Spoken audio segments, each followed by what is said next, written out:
Welcome to the final days. Today is August 13th, 2021. Please feel free to share, copy, or reuse any parts of my videos. Let's get the truth out there. Today we will be seeing many different celestial objects, most of them looking like planets or moons. I have no idea what this object is, viewed from Colorado. I don't have names or labels for any of the celestial objects you are about to see, but I can tell you that these are signs that we are living in the very last days, according to the Holy Bible. In the Bible's book of Luke, chapter 21, verse 25, Jesus tells us that we will see signs in the sky when the end of the age is very near. Most of us learned in either grade school or high school, in science class, that every planet, moon, star, basically every celestial body has mass. Every object that has mass has gravity. In general, the bigger the object, the more mass and gravity it has. For example, Jupiter is so huge that if you were able to stand on its surface, you would be smashed to smithereens instantly because the gravity is so great. Our moon, a much, much smaller object than Jupiter, has enough gravity to affect the water tides all over the earth. Now think about this. If our little moon has that much gravitational effect upon the earth, just imagine how much effect these much larger celestial bodies that we're seeing have to have.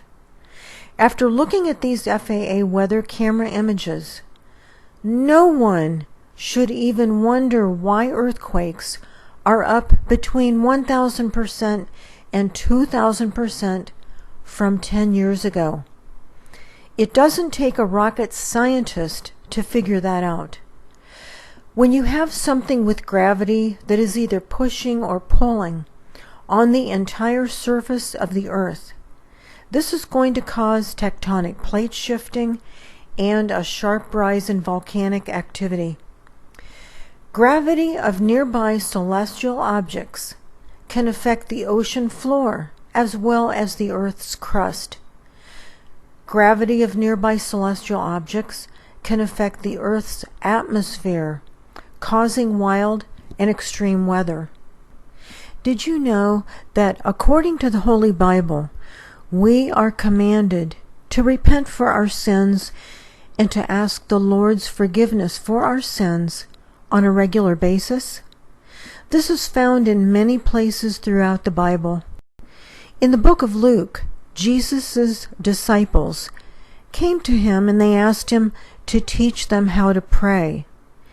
In response to this request, Jesus said the Lord's Prayer, which is shown in both the book of Matthew and the book of Luke.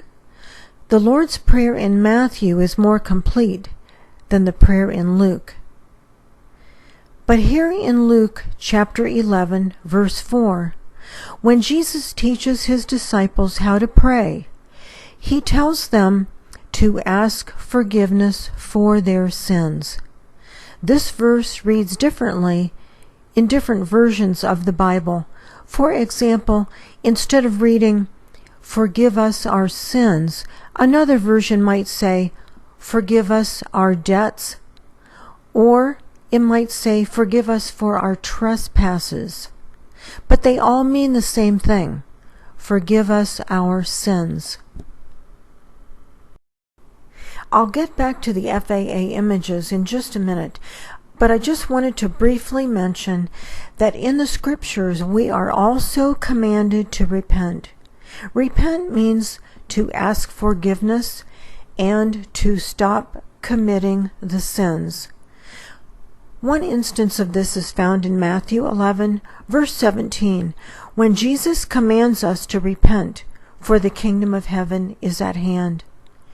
And then in Luke 5:32, Jesus says, "I came not to call the righteous, but the sinners to repentance.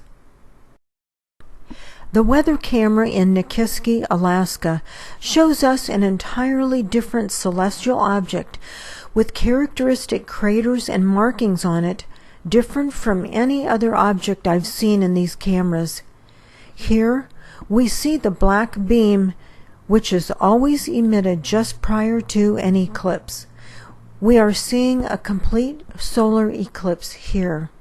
These occur several times daily and are very well hidden. The red circle shows reflections of the equipment used to hide this eclipse.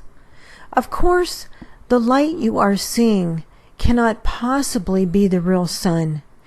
Either with the naked eye or a regular camera lens, you could never see our real sun pass in front of this object. That would be a scientific impossibility.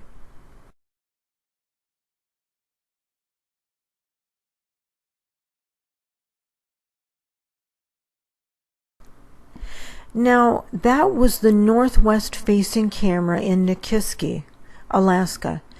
What we are seeing here is from the south-facing camera in the opposite direction. This object is also heavily cratered, which allows us to be able to see its fast rotation. I'll play this exactly as it came from the camera. This object is nearly hidden in the atmospheric chemicals, but when we add some contrast, we see that it has a highly textured surface and a very fast rotation. Thus, it cannot be a lens flare.